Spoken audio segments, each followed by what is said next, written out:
And so we'll side with Caleb and Joshua, and we'll go in and attack. Sure, it makes perfect sense, right? Well, it only makes perfect sense to all of you because you've already read the story. You already know the outcome. You already know the last chapter. But if you're on the other end of that, if you're standing on the other side of the Jordan, if you're waiting to get into the promised land and you're sending the spies out, and this is what you see, which side would you go with? The majority report, we can't take the land. People there are too powerful. They're too big. There's too many of them. So let's turn around. And we know that that won't have Moses vote, so let's get a new leader. After all, what's Moses done for us lately? You remember Moses? He's the guy that brought him out of slavery in Egypt. He's the one that led him ahead of the Egyptians who were chasing them.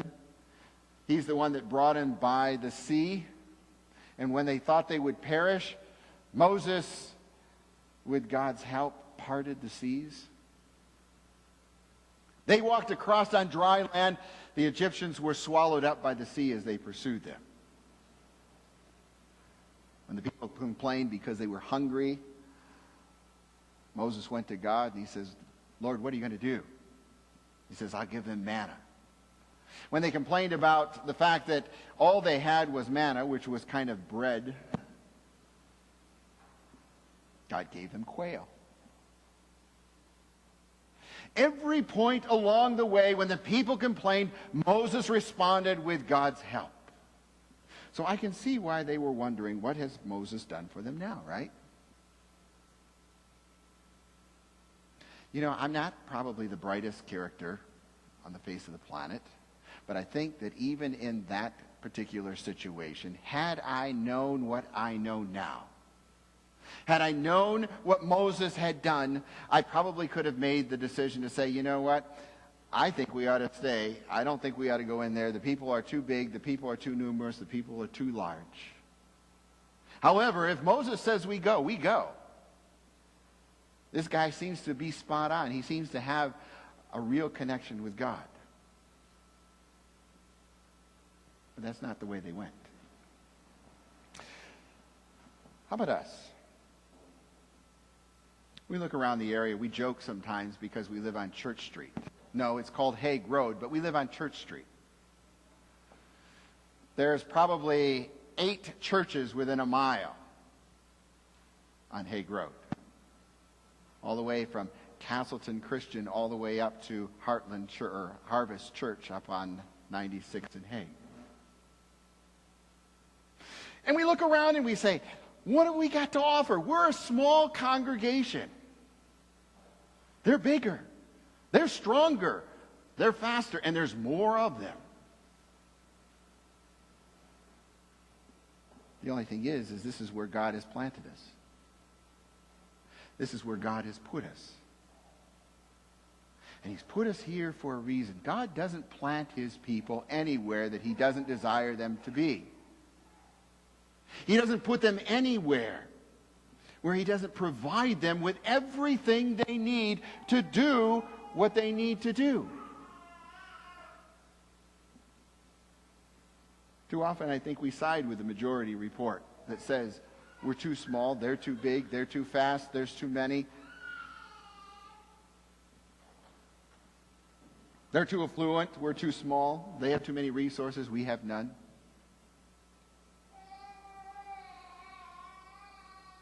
But the minority report. There you go.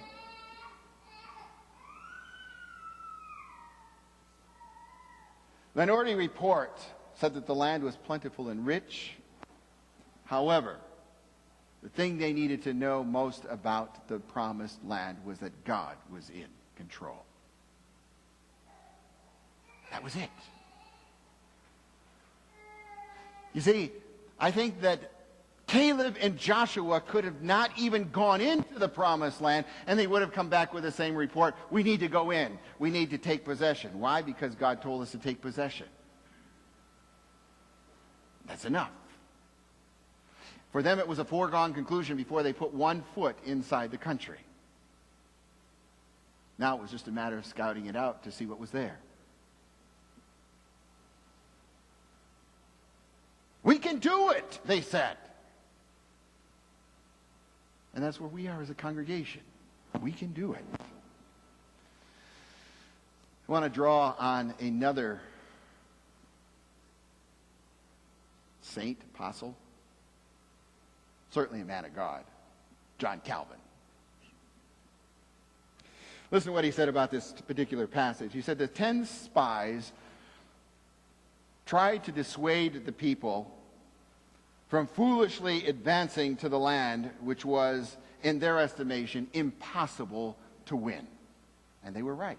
This was the reasonable decision. This was what the eyes could see. They urged them not to attack rashly. Apostle Paul, later on in the New Testament, goes on to say, whatever you're going to do, do boldly.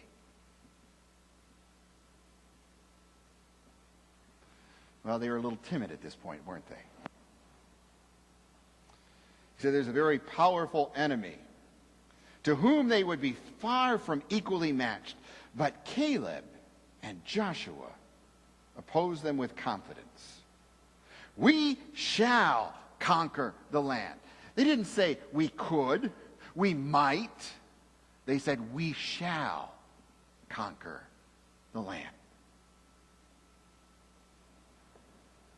Moreover, there's no doubt but that relying on God's promise, they believed that they would be successful, and thus they boldly foretold of the victory. When others took into consideration all the obstacles, it was Caleb and Joshua that said, with the Lord with them, the people would come into the promised inheritance. That's where we are, isn't it? We make a choice. Do we decide to go with the majority report, the reasoned report, the rational report? There's 8, 9, 10 churches, most of them bigger, well-equipped, many more people. Or do we believe that God has planted us here for a reason, for a purpose? Each church has been planted here by God for his purposes. And so we come as the people of God, looking into the land. No, we're not going to march to battle. I'm not going to call you Monday morning and ask you to take up swords against the other churches and against all of the other people. But we are going to work to take our city for God. We're going to move by his direction. And when we follow, we cannot fail. Isn't that cool? When we follow God, we cannot fail. That's a sure bet. How do I know that? Well, you see, I don't know how big we'll be. I don't know whether we'll stay 40, 50 members, or whether we'll be 500 or 600 members, or we'll be 10,000 members. I don't know. And fortunately, that's not the criteria for success. It is doing what God has commanded us to do, to be where he's commanded us to be, to seize that which he wants us to take control. And this congregation will reach people that no one else in this community will reach. By that I know for sure.